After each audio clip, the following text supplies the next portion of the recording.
How to find your previous year AGI in H&R Block Online account. Hello everyone, this is Neha from Create, Login and Delete, and today in this video I'm going to teach you on how can you actually find your previous year's AGI in H&R Block Online account. So first of all, go ahead and log into your H&R account using the credentials you used last year. Navigate to the last year's return and look for an option or the section that allows you to access your previous year tax return. This could be labeled as prior year returns or tax history or something similar to that.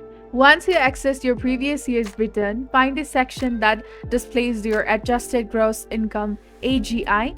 AGI is a crucial piece of information usually found on the last page of your tax return. Many tax software platforms offer the option to print or download your previous year's return as a PDF. If you have trouble finding your AGI on the platform itself, consider downloading or printing the return and checking for the AGI on the document.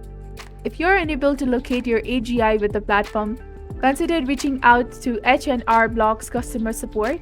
They should be able to assist you in finding the information you need. Sometimes, tax software providers send confirmation email or provide downloadable documents when you complete your tax return. Check your email or any documentation you may have saved from last year's filing. Remember that the specific steps and features may vary based on the updates or changes to the software. If you're having difficulty finding your AGI, it's recommended to refer to the H&R Block Online help resources or contact their customer support for the most accurate and up-to-date information. This is how you can find your previous year's AGI in H&R Block Online account. If you found this video helpful, do not forget to like, comment, share, and subscribe to the channel for more amazing contents. Thank you. See you in the next video.